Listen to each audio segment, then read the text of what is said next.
దైవ గ్రంథంలోంచి ఆది నిబంధనలోంచి హోషేయ గ్రంథము 14వ అధ్యాయము 4వ వచనంలోంచి దేవుడు ఈరోజు మాట్లాడుతూ ఉన్నారు. హోషేయ గ్రంథం 14వ అధ్యాయము 4వ వచనము చదువుదాం. వారు విశ్వాసఘాతకులు కాకుండా నేను వారిని గుణపరచుదును వారి మీదనున్న నా కోపము చల్లారెను మనస్సు పూర్తిగా వారిని స్నేహితును చిన్న ప్రార్థన. మహోన్నతుడాని బంధము స్తోత్రమ తండ్రి, ఈ వాక్యము బోధిస్తుండగా నీ ఆత్మని మా మీద దింపివేయండి.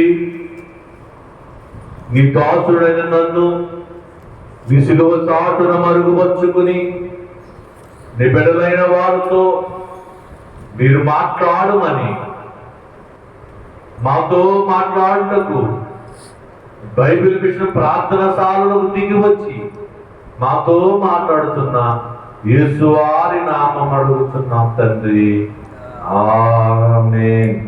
ప్రియమైన సోదరుడు ఆజ్ఞా చూడాలి, అందరూ తమలో ఇలా పైకెత్తుకోవాలి. ఇక్కడ వారి విశ్వాసఘాతకులు కాకుండా నేను వారిని గుణపరచదను, వారి మీద నా కోపము చల్లారెను, మనసు పూర్తిగా వారికి స్నేహితుడిగా నేను ఉంటానని దేవుడు చెప్తున్నాడు. ఒక ప్రవక్త దేవుడితో చెప్పి వారు చెప్పు విశ్వాసఘాతక నుంచి కాకుండా చేస్తాను, వారిని గుణపరిచదను, వారిని మీద నా కోపం ఉండదు, ఇంకా వారి మనస్ఫూర్తిగా నేను ఆశీర్వదిస్తానని దేవుడు చెప్తున్నాడు. ఎవరిని? ఇశ్రాయేలు ప్రజలు. ఏం చేస్తే అలా ఉంటుంది, ఏం చేస్తే నా కోపం చల్లారుతుంది, ఏం చేస్తే వారి స్నేహితుడిగా నేను ఉంటానన్నది పై వచనం రాసేటండి. ప్రియమైన సోదర, ఇశ్రాయేలు ప్రజలు ఏమయ్యారంటే ఆ విశ్వాసంలో వెళ్ళిపోయారు, విశ్వాసఘాతకులు అయిపోయారు, దేవుడిని మర్చిపోయారు. దేవుడు అంటున్నాడు, నా కోపం చల్లారింది, వారిని గుణపరిచేదను, వాళ్ళతో నేను స్నేహం చేస్తాను, నువ్వు వెళ్ళి చెప్పు హోషేయ అని చెప్పి దేవుడు ఒక ప్రవక్తను పంపించాడండి. ఇలా చేయమని. ఎలా చేయమని చూద్దాం. ప్రియమైన సోదరుడా, దేవుడు ఇప్పుడు దేవుడిచ్చిన ఆనందం పొందుతాం, ఎప్పుడు ఆయన ఇచ్చే సంతోషం పొందుతాం అంటే దేవుడు అంటున్నాడు ఆయన మనతో సావాసం చేసినప్పుడు. లేదండి, దేవుడు మన స్నేహితుడిగా ఉంటే మనకు ఆనందం. దేవుడు కోపం తగ్గించుకుని మనస్ఫూర్తిగా మనతో ఉంటున్నాడు అంటున్నాడు, మనతో ఉంటే సంతోషం. దేవుడు మన ఇంట్లో ఉంటే మన ఇంటి నిండు పొరుగుతూ ఉంటుంది. అయితే దేవుడు నీతో ఉండడానికి, దేవుడు నేను మనస్ఫూర్తిగా క్షమించడానికి నువ్వు చేసే కార్యములు 7 కార్యాలు ఉన్నాయి. నువ్వు 7 చేస్తే దేవుడు నీతో ఉంటాడు, నీ విశ్వాసఘాతాన్ని తీసివేసి నేను గుణపరుస్తాడు, ఆయన నీ మీద ఉన్న కోపం చల్లార్చుకుంటాడు, నీ స్నేహితుడిగా ఉంటాడు. ఏం చేస్తే స్నేహితుడిగా ఉంటాడు? ఏం చేస్తే నువ్వు నీ ప్రార్థన నెరవేర్పులకు వస్తుంది? ఇప్పుడు 7 ప్రార్థనలు చేసావు, నీ ప్రార్థన ఆలకించాడు దేవుడు. నీ ప్రార్థన నెరవేర్పుడు తీసుకురావాలంటే నువ్వేం చేయాలి? దేవుడు ఈరోజు నీతో మాట్లాడుతున్నాడు. మన సమస్యను పరిష్కరించడానికి 7 సూచనలు చూపిస్తున్నాడు దేవుడు. ఈరోజు నీ సమస్య పోవడానికి 7 సూచనలు ఉన్నాయి. ఆ 7 సూచనలో నువ్వు సూచన చేస్తే దేవుడి పట్ల కార్యం చేస్తాడు. మొదటి సూచన హోషేయ గ్రంథము 14వ అధ్యాయము 1వ వచనంలో మొదటి సూచన దేవుడు చూపిస్తున్నాడు. ఏం చేస్తే దేవుడి స్నేహితుడిగా ఉంటాడు, ఏం చేస్తే నువ్వు దీవించబడతావు, ఏం చేస్తే ఈ ప్రార్థన దేవుడు ఆలకిస్తాడో ఈరోజు చెప్తున్నాడు. చూద్దాం. హోషేయ గ్రంథము 14వ అధ్యాయము 1వ వచనము. ఇశ్రాయేలు ఆ, నీ పాపము చేత ఇశ్రాయేలు నీ పాపము చేత నీవు కూలితివి గనుక నీవు కూలుతువు గనుక నీ దేవుడైన యెహోవా తట్టుకు తిరుగుము. నీ దేవుడైన యెహోవా తట్టు తిరుగుము. మొట్టమొదటిగా దేవుడు ఏమన్నాడంటే నీవు దేవుని వైపు తిరగాలి. అర్థమైందండి? నువ్వు దేవుని వైపు తిరిగితే నీతో స్నేహం చేస్తాడంట. నువ్వు కూలిపోయావు, నీకు అవిశ్వాసం ఉంది, దేవుడు కాకుండా ఇంకొకరు చేస్తారని ఆ వైపు తిరుగుతున్నావు. డాక్టర్ బాబు చేస్తాడంటే డాక్టర్ నమ్ముతున్నావు. వాన కాదు నమ్మేది, నన్ను నమ్ము, నా వైపు తిరుగు, అప్పుడు నీ స్నేహితులుగా ఉంటారు అంటాడు దేవుడు. ప్రియమైన సోదరి సోదరా, ఇక్కడ దేవుడు చెప్తున్న మాట నువ్వు ఎలా ఉండాలంటే యేసు వైపు తిరగాలి, మనుషుల వైపు కాదు, లోకం వైపు కాదు. చాలా మంది బాగోపోతే ఏమంటారంటే ఎవరు డాక్టర్ బాగుంటారండి, ఏ డాక్టర్ బాగుంటారు, ఎక్కడికి వెళ్తే బాగవుతుంది అని అడుగుతారు. నువ్వు ఎవరిని అడుగుతున్నావు? డాక్టర్ని అడుగుతున్నావు. వెళ్ళి యేసయ్య ఎక్కడ ఉన్నాడండి? బైబిల్ మీద ప్రార్థన సభ ఉంది ఇక్కడ, బాగు చేసే దేవుడు ఉన్నాడు ఇక్కడ. ఆయన తట్టు తిరిగితే అన్ని బాగైపోతాయని మనం ఇతరులకు చెప్పాలి, మనం కూడా తిరగాలి. మేము ప్రియమైన సోదరు సోదర, చాలా మంచిది. మరి కీర్తి గారు ఒక రోజు వచ్చి, అయ్యా నేను హాస్పిటల్కి వెళ్తున్నాను. హాస్పిటల్కి వెళ్ళకుండా ముందు ఎవరి వైపు తిరిగింది? దేవుని వైపు తిరిగి నా కంప్లైంట్ అంతా ఏం ఉండకూడదు, ఎక్స్రేలో ఏం కనపడకూడదని దేవుని వైపు తిరిగి వచ్చింది. అప్పుడు హాస్పిటల్కి వెళ్ళింది. ఏం చేశాడు దేవుడు? ఏమీ లేకుండా. ప్రియమైన సోదరు సోదర, నువ్వు దేవుని వైపు తిరగల. ముందుగా నువ్వు హాస్పిటల్కి అంత కనబడు. నువ్వు హాస్పిటల్కి వెళ్ళకుండా ఎక్కడ తిరిగావు? బైబిల్ పెట్టిన ప్రార్థన స్థానంలో యేసు వైపు తిరిగావు. కాబట్టి నీ యొక్క కంప్లైంట్ తీసేసాడు దేవుడు. నీ సమస్యలు తీసేసి ఆ ఎక్స్రేలు, ఆ స్కానింగ్లు ఏమీ లేకుండా చేసేసాడు. ఇది తిరగడం అంటే. మరి అలాగే సుబ్బలక్ష్మి గారు కుమారుడు హాస్పిటల్కి వెళ్ళే ముందు ఈ చెయ్య బోను పాడైపోయిందండి, బోను ఇంకా పని చేయదండి, చాలా భయంకరంగా చెప్పాడండి డాక్టర్ గారు అని చెప్పి డాక్టర్ వైపు వెళ్తాడు ముందు, కానీ యేసు వైపు తిరిగిందా లేదా? కుమారుడు తీసుకొచ్చి దేవుని దగ్గర మోకరించి ప్రార్థన చేసింది. ఏం చేశాడు దేవుడు? తన బాగు చేశాడు, చెయ్యిని బాగు చేశాడు. డాక్టర్ గారు అనుకున్నంతగా లేదు. డాక్టర్ గారు ఏమనుకున్నారంటే లోన ఎముక పాడైపోయింది, ఈ పని చేయగా చెయ్య అన్నట్టుగా చెప్పాడు. దేవుడు వైపు తిరిగింది, ఏమైంది? వెంటనే అది బాగు చేసేసాడు. ప్రియమైన సోదరి సోదరు, ఎందుకు నిన్ను వైపు తిరగమంటాడు దేవుడు? నిన్ను బాగు చేయడానికి, నీ గుణాలు బాగు చేయడానికి, నీతో సేవ చేయడానికి. దేవుడు ఏమన్నాడు? డాక్టర్ వైపు కాదు, మనుషుల వైపు కాదు తిరిగేది, ముందు నా వైపు తిరుగు, నీకు సహాయము చేస్తాను. ప్రియమైన సోదరి సోదరు, దేవుడు అంటున్నాడు ఇశ్రాయేలు ప్రజలు, ఓ ఇశ్రాయేలు, నువ్వు విశ్వాసఘాతకుడు అయిపోయావు. నా వైపు తిరిగితే నేను గుణవంతుడిగా మార్చాను. నీ పనులు బట్టి నాకు కోపం వస్తుంది. నీవు నా వైపు తిరిగితే నా కోపం చల్లార్చుకుంటాను. నువ్వు నాకు శత్రువుగా మారిపోయావు. నువ్వు నా వైపు తిరిగితే నీకు స్నేహితుడిగా మారిపోతానని దేవుడు చెప్తున్నాడు. ప్రియమైన స్వాతంత్రం ఏమి చేయమంటుందండి? మొదటికి యేసయ్య మీద రాదు, డాక్టర్ కావాలి.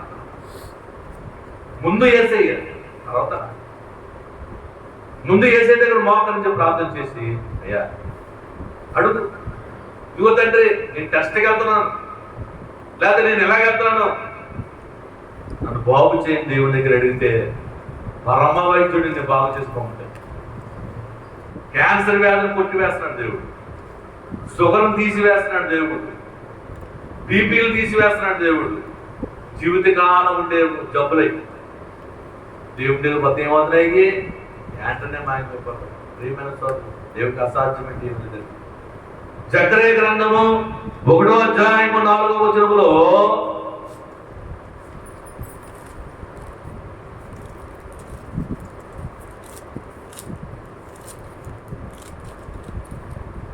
జకర్యా గ్రంథము 1వ అధ్యాయము 4వ వచనములో మీరు మీ పితరుల వంటి వారే మీరు మీ పితరుల వంటి వారే ఉండవద్దు.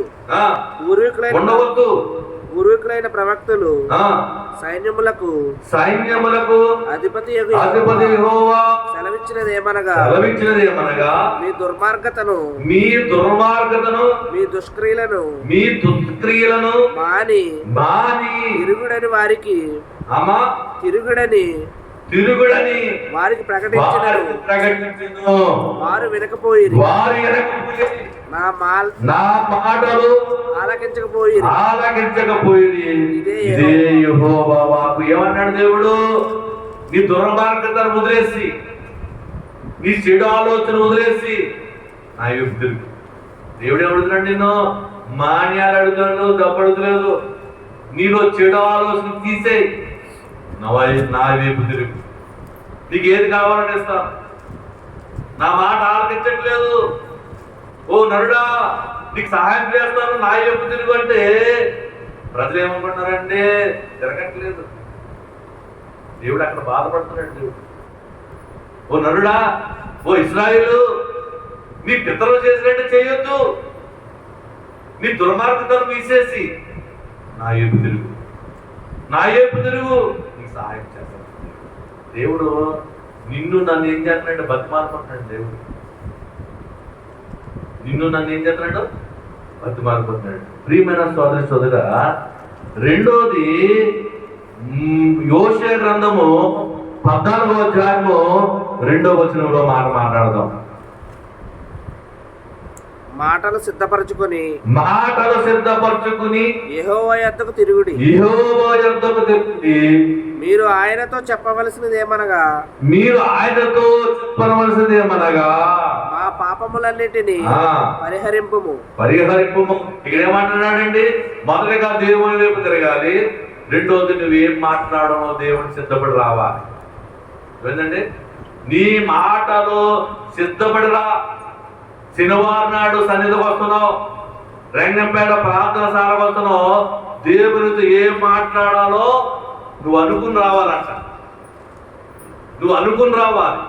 దేవుడు అంటున్నాడు ఇక్కడ, నీ మాటలు సిద్ధపరచుకుని యెహోవా యొద్దకు తిరుగు. ఏం చేసుకోమన్నాడో? నీ మాట సిద్ధపరచు. ఈరోజు ఏం మాట్లాడదు యేసయ్యతోటి? ఈరోజు ఏం మాట్లాడమంటే యేసయ్యా ప్రార్థన చేసుకుంటా.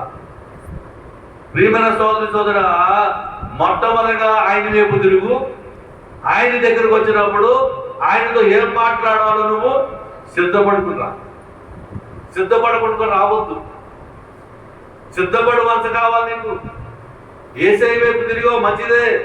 యేసయ్యతో ఏం మాట్లాడాలో కూడా నువ్వేం చేయాలి? సిద్ధపడి రావాలి. ప్రియమైన సోదర, దేవుడు చెప్తున్న మాట ప్రసంగి గ్రంథం 5వ అధ్యాయము 1వ వచనములోని 2వ వచనములో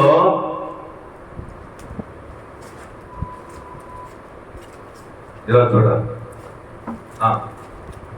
ప్రసంగి 5వ అధ్యాయము 2వ వచనము, నీవు దేవుని సన్నిధిని అనాలోచనగా పలుకుటకు నీ హృదయమును త్వరపడనీయక నీ నోటిని కాచుకొనుము. దేవుడు ఆకాశమందు ఉన్నాడని నీవు భూమి మీద ఉన్నావు కావున నీ మాటలు కొద్దిగా ఉండవలెను. ఇక్కడ అన్నాడు, నువ్వు దేవుని సన్నిధిలో అనాలోచనగా. దేవుడే మాట్లాడుతున్నాడండి. నువ్వు అనాలోచనగా ఉన్నావు, నీ మాటలో ఆలకించు, సిద్ధపడాలి. అనాలోచన అంటే మనిషి ఇక్కడ మనస. దేవుడు సర్వము చూసే దేవుడు. నువ్వు ఇక్కడ గుర్తున్నావు, నువ్వు ఏం ఆలోచనతో నాకు తెలియకపోవచ్చు. అయితే తెలుసు కదా, యేసయ్య నీ హృదయం చూసే దేవుడు. అది అంటాడు, ఆయన దగ్గరికి వచ్చినప్పుడు నువ్వేం మాట్లాడాలో సిద్ధం చేసుకో. అనవసరంగా ఏం మాట్లాడద్దు, అనాలోచనతో ఉండొద్దు. దేవుని దగ్గర వచ్చినప్పుడు సిద్ధపడుతూ రావాలి. శనివారం సాలంటే శుక్రవారం నువ్వు సిద్ధపడకపోవాలి. ఏం మాట్లాడాలి? నీ సమస్యలు ఉంటాయి కదా, నీ భార్య కోసం, నీ భర్త కోసము, నీ బిడ్డల కోసము, లేకపోతే నీ ఊరు కోసము ఏదో ఒక సిద్ధం చేసుకుంటా. యేసయ్య తన ప్రజలతో చెప్తున్న మాట, నువ్వు అనాలోచనతో ఉంటున్నామో, నువ్వు అనాలోచనతో ఉండొద్దు, నువ్వు అనవసరంగా మాట్లాడొద్దు, సిద్ధపడి వద్ద నువ్వు ఎన్నో మాటలు మాట్లాడుతావు, బుద్ధిగానే మాట్లాడు, విస్తరంగా మాట్లాడొద్దు. ప్రియమైన సోదరి ఈ ప్రార్థన చాలా, నీకు ప్రార్థన నేర్పిన దేవుడు, నువ్వు ఎలా మాట్లాడాలి, నువ్వు అలాగ మాట్లాడితే దేవుడు ఏం చేస్తాడట, ఏం చేస్తాడు, నీతో స్నేహంగా. నువ్వు సిద్ధపడి వస్తే నీతో స్నేహంగా ఉంటాడు, నీకు గుణం నేర్పుతాడు, నీ మీద పాపం పోతాడు. ప్రియమైన సోదరి కీర్తనలో 5వ అధ్యాయము 3వ వచనములో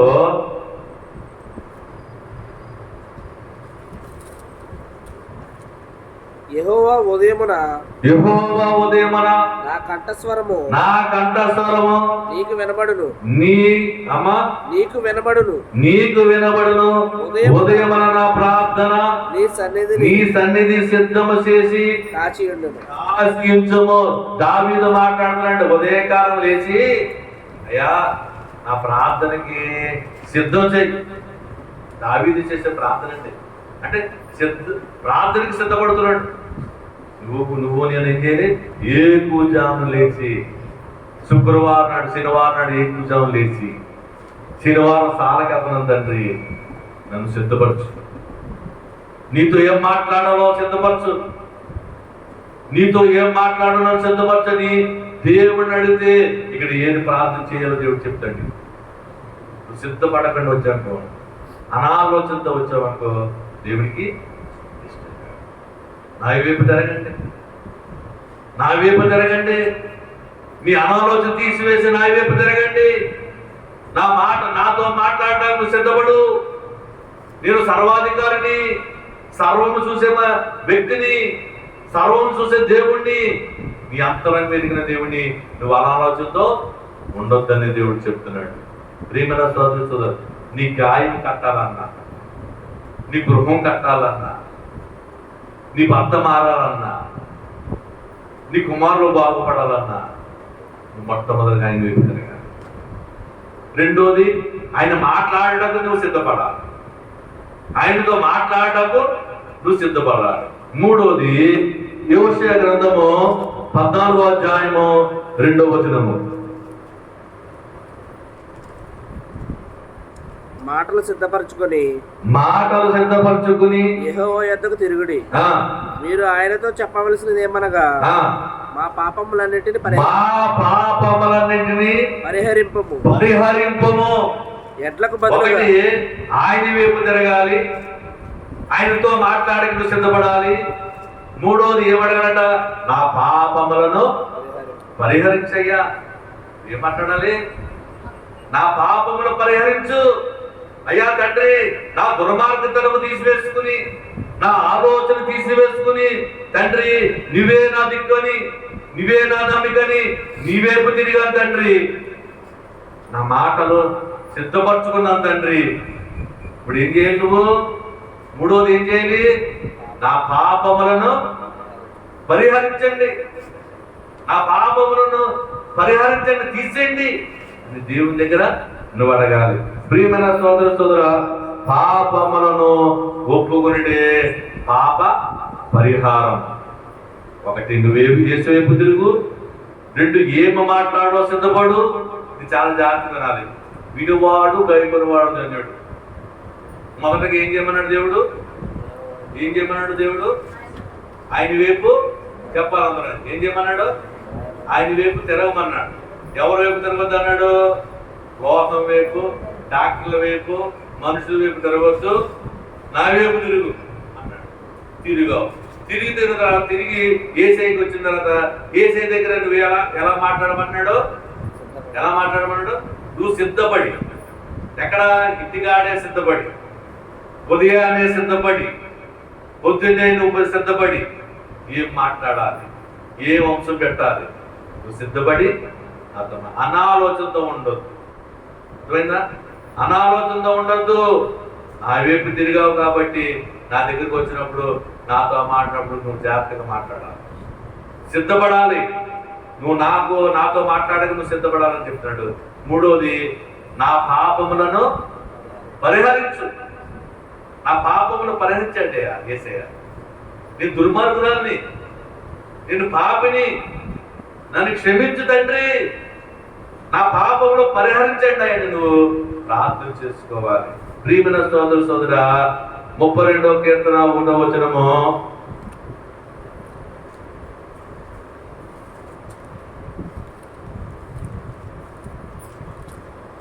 తన అతిక్రమములకు పరిహారం నొందినవాడు, తన అతిక్రమములకు పరిహారం నొందినవాడు, తన పాపములకు ప్రార్థించువాడు ధన్యుడు. చూసారండి, ఎవడు ధన్యుడు? చూడు, ఎవడు ధన్యుడు? పాపములను ప్రార్థించు వాడు ధన్యుడు. అయ్యా, నా పాపములు నీ దగ్గర పెడుతున్నాను, నాకు పాపములకు ప్రాయశ్చిత్తమివ్వా, పాప పరిహారం చేయవా తండ్రి అంటే నీ పాపమును పరిహారం చేసే దేవుడు. ఎవరు ధన్యుడు?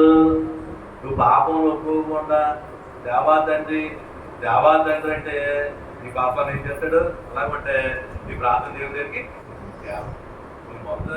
దేవుడి వైపు తిరగాలి. దేవుడి వైపు తిరిగిన తర్వాత దేవునితో ఏం మాట్లాడో సిద్ధపడాలి.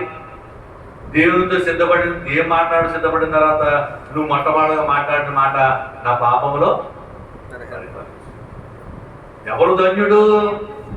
పాపములను పరిహరించన్నవాడు ధన్యుడు. నువ్వు పాపములు ఒప్పుకోవాలి, కప్పుకోకూడదు. అదేంటంటే సాతానుగాడు పాపాలున్న శ్రమలు చుట్టాలు లాంటివి ఏంటండి. శ్రమలు ఏంటండి?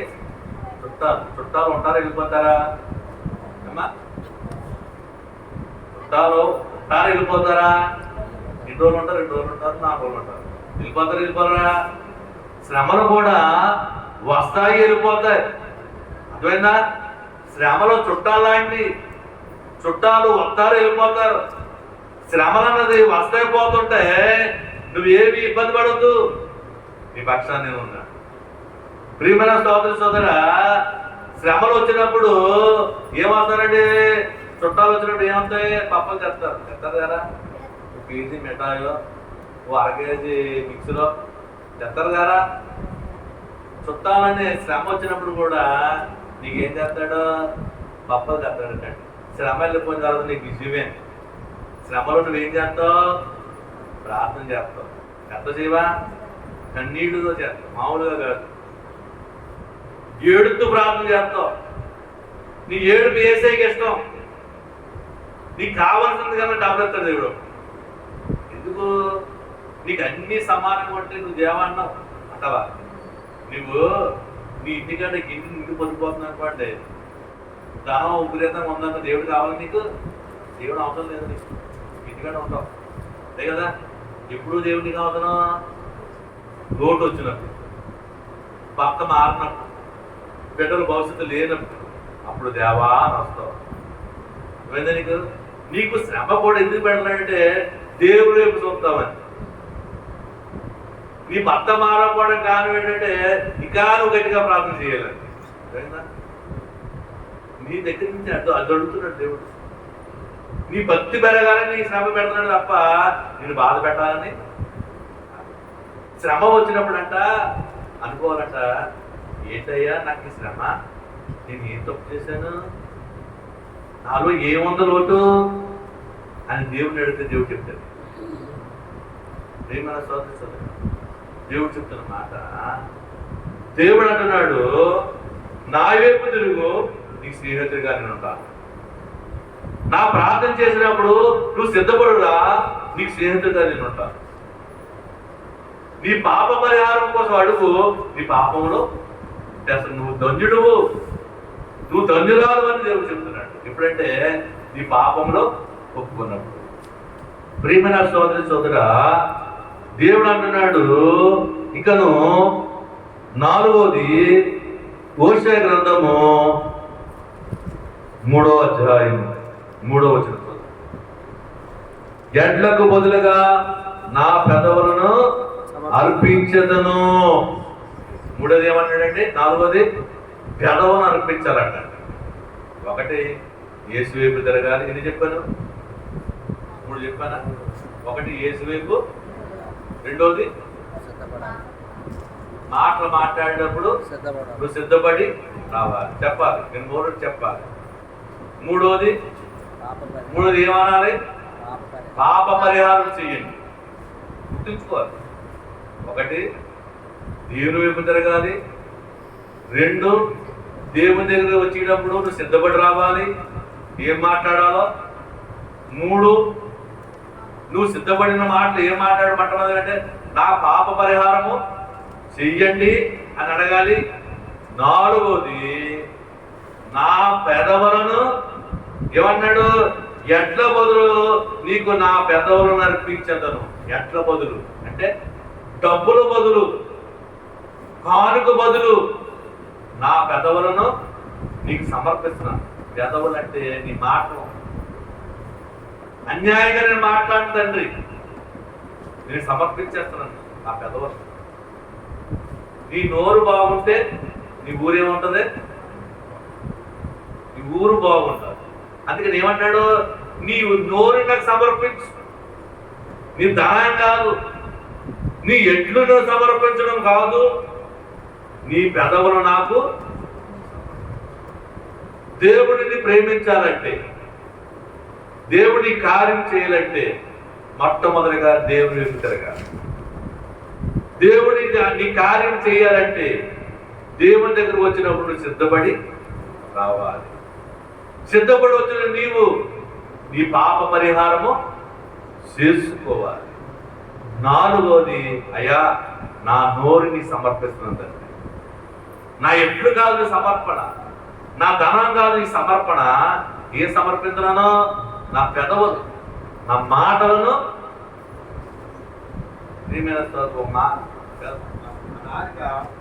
చాలా నాలుక ఉంచుతారా? చాలా భయంకరమైనదండి. గొడవలు రేపేమి నాకు ఇక్కడ మాట అక్కడ మాట్లాడకపోతే ఏమవుతుంది? గొడవే. రాత్రి మొదలుపోతుందాకా ఆ మంటలు ఆరవనే ఉంటారు. ఏంటి? ఒక మాట తేడా. ప్రియమైన సోదరి సోదరా, నోరు అంట నీ నాలిక గుర్రానికి కళ్ళిలా ఉండాలంటారు. గుర్రం ఉంటుంది కదండి, గుర్రానికి కళ్ళు ఉంటుందా? కళ్ళు అంటే నోటికి కళ్ళు ఉంటే ఇటు తెప్పితే అటు తిరుగుతూ ఉంటుంది. నోటికి కూడా నీ కళ్ళు ఉండాలంటే నోరు నీ అదుపులో ఉండాలి. ఎక్కువ వినాలి, తక్కువ మాట్లాడాలి. ఎక్కువ మాట్లాడకూడదు. ఎక్కువ మాట్లాడితే ఏదో ఒక దూరాభాష వచ్చేస్తుంది నేను. అందుకని ఏం చేయమంటాడు దేవుడు? తక్కువ మాట్లాడు, ఎక్కువ నేను. నీ నోరుని, నీ పెదవులని నాకు సమర్పించు. అప్పుడు నీకు స్నేహితుడిగా ఉంటాను. నీ మీద నా కోపం ఉండదు. నేను మనసు పూర్తిగా నిన్ను స్నేహితుడిగా ఉంటాను. నీ కార్యం చేస్తాను అన్నాడు. నీ ధనం కాదు అడిగిందండి, నీ ధనం కాదు. నీ నోరు అదుపులో పెట్టుకో. ఇక్కడ కాదు, రోడ్డు మీదకి వెళ్తున్నావు, గొడవలు పెట్టుకుంటున్నాము. దేవుడు చూస్తున్నాడు. దేవుడి దగ్గరికి వచ్చావు, అడుగుతున్నావు, మంచిదే. బయట ఎలా ఉంటున్నావు? చూపిస్తున్నా అంటున్నావా? తిట్టి మళ్ళీ తిడుతున్నావా? వద్దు, తిట్టొద్దు. నువ్వు ఊరుకుంటే వేసే చూసుకుంటాడు. అర్థమైందా? నేను ఎవరైనా తిడుతున్నాననుకో, మౌనం ఉండు. మౌనం ఉండి వేసే చూసుకుంటాడు. నువ్వే మాట్లాడితే వేసే మాట్లాడతావు. అర్థమైందా? నువ్వు మాట్లాడితే ఇంకేసే మాట్లాడతావు. మీ ఆయన తిడతాడనుకో, మౌనం ఉండు. ప్రభా నా భర్తను మార్చండి వాడు. నువ్వు ఊరుకుంటే వేసే చూసుకుంటాడు. నువ్వు ఊరుకోకుండా నువ్వే మాట్లాడితే వేసే చూసుకోడు, కలువ చేసుకోడు. ఓరకనే ఉండండి. ఇదిగో భయపడకుంటూ ఓరకనే ఉండండి, నేను చూసుకుంటా అన్నాడు. ఈరోజు మనమే మాట్లాడుతుంటాం. మన ఆగలేం కదా. మాట ఏం చేస్తుంటాం? ఇచ్చేస్తుంటాం గ్రౌండ్. నువ్వేంటే నాకు చెప్పేది అనుకుంటాం. అప్పుడు వేసే నీ కలవ చేసుకోండి. మోసే తెలుసు కదా, సుబ్రహ్మణ్యం గారు మోషే ఎంతమంది నడిపించాడు ఇశ్రాయేలు ప్రజల్ని? ఎంతమంది? 40 లక్షల మందిని మోషే మీద తరుపుకునేవారు. ఎవరో కనమా వాళ్ళు అందరూ. మోషే ఒక మాట కూడా మాట్లాడలేదండి. అప్పుడు వేసి చూసాడు పైనుంచి, ఎవరైతే తరుముకుంటున్నారో అని పిలిపించి గుడారంలో తీసుకెళ్ళి, ఎవరనుకుంటున్నా మోసే? నా సేవకుడు, నమ్మకమైన వాడు, ఒకరి మీద తరుముకుంటున్నావేటని ఒక అతనికి ఏం చేశాడు? కుష్ఠరోగం రప్పించాడు. నువ్వు ఊరుకుంటే ఏసే చూసుకుంటాడు. నీ పక్షాన్ని ఎద్దుమాడేవాడు ఆయనే. నువ్వు ఊరుకోకుండా నువ్వు ఏదో చేస్తే ఏం చేస్తాడు దేవుడు? ఏమీ చేయలేడు. అలాగనే ప్రియమైన సోదరి సోదరుడా, మన పెదవులను సమర్పించ. 5వది యెషయా గ్రంథము 14:3 అశూరుల చేత రక్షణ నొందగోరము మేమికను గుర్రము. ఏం చేస్తున్నాడండి? అశూరుల చేత రక్షణ నొందము. అయ్యా, నా బలము కాదు, నా శక్తి కాదు, నీ ఇద్దరు నమ్మను, ఇతర సహాయంతో ఎన్నో, నువ్వే నా దేవుడు వస్తాను. నువ్వేం చేయాలండి? అక్షూరులు అంటే గొప్పవారు. మనం ఏం చేస్తాం? మా సమస్య వస్తే గొప్పవారి దగ్గరికి వెళ్తాం. అర్థమేమా? మన ఇంట్లో సమస్య వచ్చిందండి, ప్రెసిడెంట్ గారి దగ్గరికి వెళ్తాం. ప్రెసిడెంట్ గారు, మాకు ఏం రాదండి, మనకి ఇంట్లో సమస్య అండి, లేకపోతే మా ఊడికి ఉద్యోగం కావాలని అడుగుతాం, రికమెండేషన్. లేకపోతే మా కుర్రోడికి సీట్ కావాలండి, ఎక్కడికి వెళ్తాం? గొప్పోళ్ళ దగ్గరికి వెళ్తాం. నేను గొప్పోళ్ళ దగ్గరికి వెళ్ళను, నువ్వే గొప్ప దేవుడు తండ్రి అని నీ దగ్గరకు వస్తానని అశూరుల దగ్గరికి వెళ్ళమని నువ్వు దేవుని దగ్గర ఒప్పుకోవాలంటండి. కీర్తనలు 118వ కీర్తన 8-9 వచనములు, మనుషుల నమ్ముడు కంటే యెహోవాను ఆశ్రయించుట మేలు, రాజును నమ్ముడు కంటే యెహోవాను ఆశ్రయించుట మేలు. ప్రియమైన సోదరి సోదరా, ఎవరు నమ్మాలి నువ్వు? ప్రియమైన సోదరి సోదరా, 5 విషయాలు. ఎవరు నమ్మ? అశూరులతో నేను రక్షణ పొందను, అశూరులు నాకు వద్దు, నువ్వే నాకు కావాలన్నాడు. అశూరులు అంటే గొప్పవారు, పెద్దవారు. పెద్దవారు అవసరం లేదా, నువ్వే నాకు కావాలి. 6వది హోషేయ గ్రంథము 14:3 మీమిక గుర్రములు ఎక్కము. గుర్రములు అంటే ఏంటి? గుర్రములు ఎక్కమంటే నేనే యుద్ధం చేసేయడం, అంటే సమస్య మీద నువ్వే పోరాడేటు. అయ్యా నేను కాదు, నువ్వు పోరాడు. నేను కాదయ్యా, నువ్వు చెప్పు, ఆయన మీద పెట్టేటు. గుర్రములు ఎక్కము, మా శక్తిని పెంచుకోము, మా జ్ఞానము కాదు, నువ్వు జ్ఞానవంతుడు తండ్రి అని ఆయన మీద ఆధారపడడు. గుర్రములు ఎక్కము. ప్రియమైన సోదరి సోదరుడా, ఇక్కడ దేవుడు చెప్తున్నాడు, కొందరు రథములను నమ్ముకుంటారంట, కొంతమంది ఎవరు నమ్ముకుంటారంటే రాజులను నమ్ముకుంటారంట. వారు ఏమన్నాడంటే జకర్యా గ్రంథము 4:6-7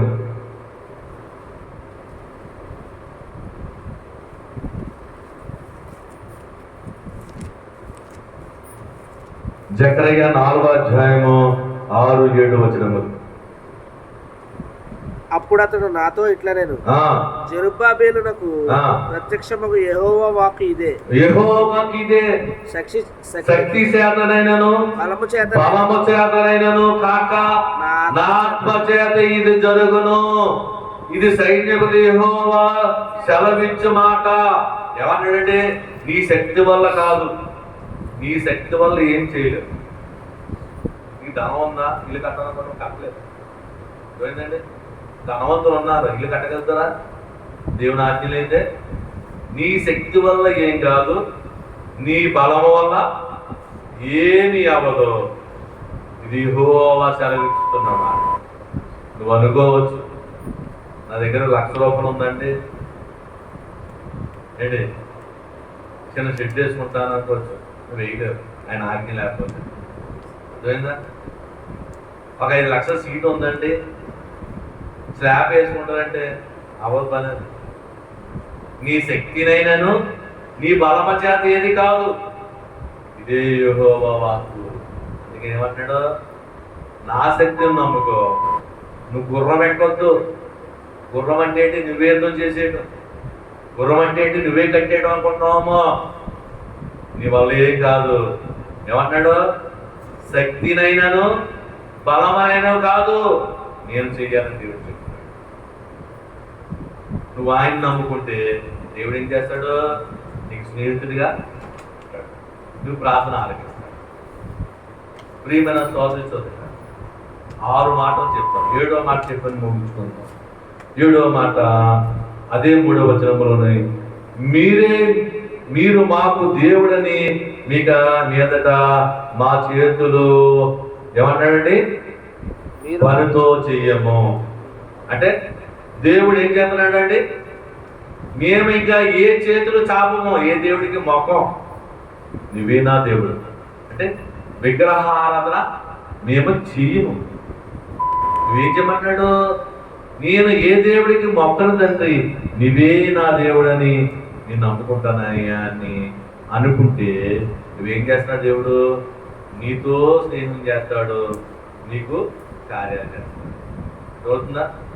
ఇక్కడ అన్నాడు, ఇశ్రాయేలు ఓ ప్రజలారా, ఏమన్నాడు ఇక్కడ? వారు విశ్వాసులతో కాకుండా గుణవంతులుగా మార్చడానికి నేను సిద్ధంగా ఉన్నాను. ఇది వారి మీద నా పాపము చల్లారింది, మనసపూర్తిగా వారికి స్నేహితులుగా నేను ఉంటాను. ఎలా ఉంటాను?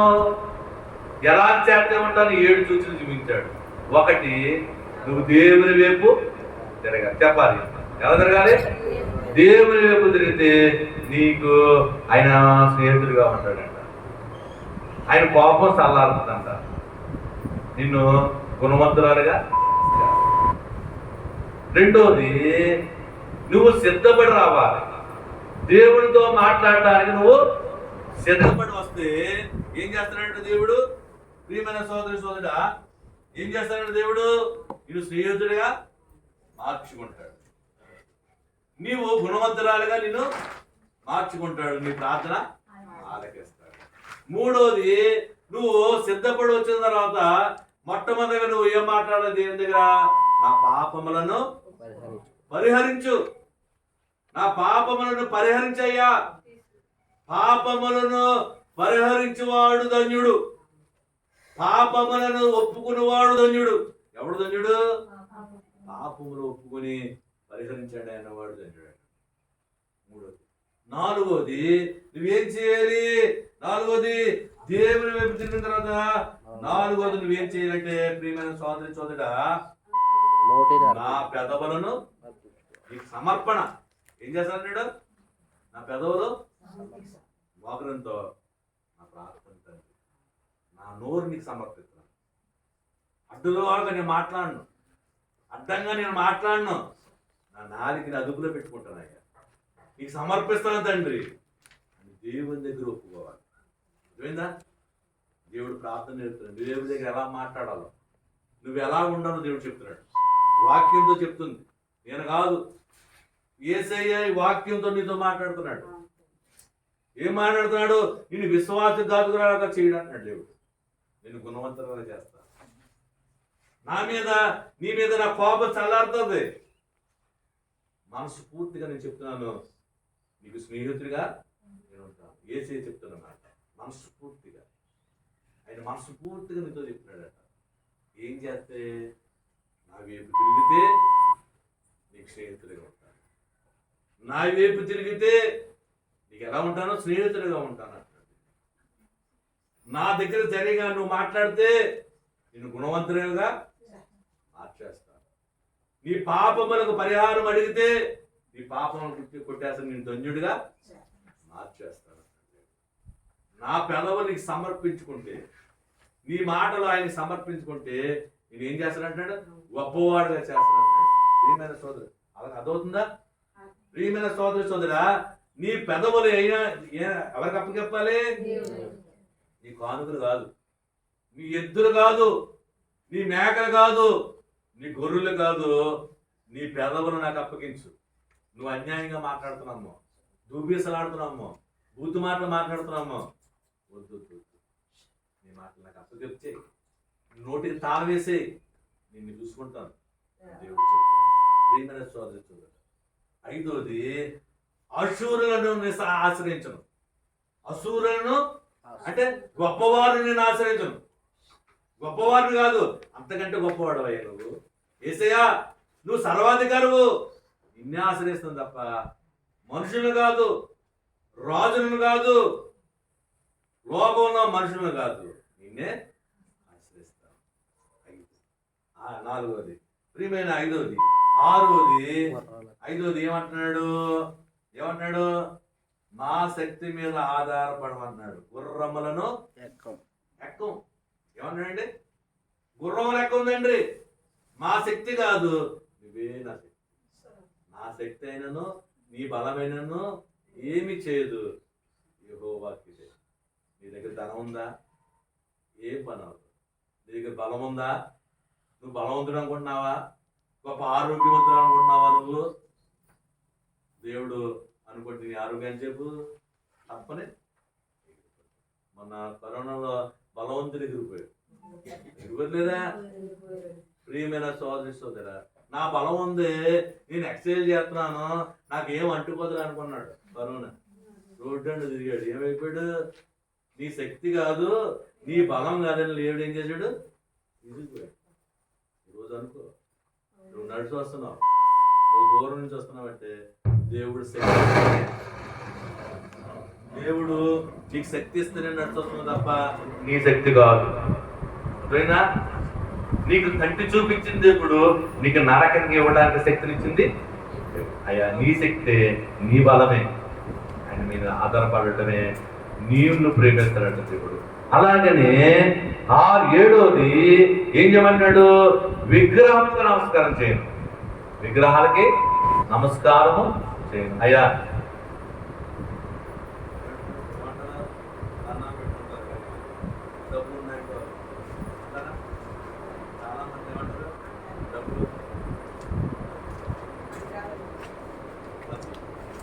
నీకే నమస్కారం చెప్తాను, నేను ఎవరికి నువ్వే నా దేవుడు. ఇస్రాయేల్ సూర్యుడు పూజించుకోరంట, నీళ్లు పూజించుకోరంట. సూర్యుడు సృష్టించిన దేవుడు, సముద్రం సృష్టించింది, సృష్టికర్తలు మానేసి సృష్టిని పూజించుకోరంట. అందుకే అన్నాడు మీరు ఎవరికి నమస్కారం చేయొద్దు, నాకు ఒక్కడికే. 7 నువ్వు చేస్తావు. దేవుడు 7 సూచనలు చూపించాడు. 7 సూచనలో నువ్వు చేస్తే దేవుడు నీతో స్నేహితుడు. దేవుడు నీ ప్రార్థన ఆలకిస్తాడు. దేవుడు మనసు పూర్తిగా నీతో చెప్తున్నాడు, నీ కార్యము నువ్వేమి చేయగలవు. నువ్వు ప్రయాసపడి వస్తున్నావు, రోడ్డు బాగోపోని వస్తున్నావు, నీ కార్యం చేసే దేవుడు. వచ్చేటప్పుడు ఎలా రావాలంట? ఆయన ఏం మాట్లాడో సిద్ధపడ్డావు. అన్యాయంగా అనాలోచనతో ఉంటాడు. మాట్లాడినప్పుడు వచ్చి పాపపరిహారం చేయండి అని అనగారు. పాపపరిహారం అయిన తర్వాత నువ్వు సమర్పించుకోవాలి. నా పెదవులు నీకు సమర్పణ తండ్రి. సమర్పించిన తర్వాత అయ్యా నేను ఏ గుర్రం ఎక్కను తండ్రి, నా అధికారం కాదు, నా శక్తి కాదు, నీ బలమే నా బలం, నీ శక్తే నా శక్తి అని ఆయన మీద ఆధారం. అయ్యా నేను ఎవరికి నమస్కారం చేయను, సూర్యుడికి నమస్కారం చేయను, చంద్రుడికి నమస్కారం చేయను, నీ ఒక్కడివే దేవుడు అని ఈ 7 నువ్వు చేస్తే దేవుడి కార్యం చేస్తాడు. నీ ప్రార్థన దేవుడు ఆలకిస్తున్నాడు. ఎలా మాట్లాడాలో చెప్పాడు, నువ్వు ఎలా రావాలో చెప్తున్నాడు, ఏం మాట్లాడాలో చెప్తున్నాడు. నువ్వు మాట్లాడగలిగితే దేవుడు కార్యం ఏమైనా సాధిస్తున్నావు. అర్థమవుతుందా? అర్థం అవ్వాలి. దేవుని వాక్యం నీలోకి వెళ్ళాలి. దేవుని వాక్యం నీలోకి వెళ్తే దేవుడు కార్యం చేస్తాడు. నువ్వు ఇతరులకు చెప్పాలి, అయ్యా దేవుడి వైపు తిరిగితే దేవుడు నా స్నేహితుడు ఉంటాడంట. మన మనుషుల వైపు కాదు, డాక్టర్ల వైపు కాదు, ఆయన వైపు తిరుగుతాం రండి అని నువ్వు చెప్పగలిగితే దేవుడు కార్యం చేస్తాడు. అయ్యా నువ్వు దేవుని దగ్గరికి వెళ్ళినప్పుడు సిద్ధపడాలంట, నాతో మాట్లాడేటప్పుడు నువ్వు సిద్ధపడు అన్నాడు దేవుడు. అనాలోచనతో రావద్దు అన్నాడు. నేను సిద్ధపడాలి, ఇతరుల నుంచి చెప్పాలి. నా పెదవులు సమర్పించేస్తున్నాను నేను. అప్పుడు మాటలో ప్రియమైన కొద్ది వాక్యాన్ని దేవుడు దీవించడం గాక. ఆమేన్.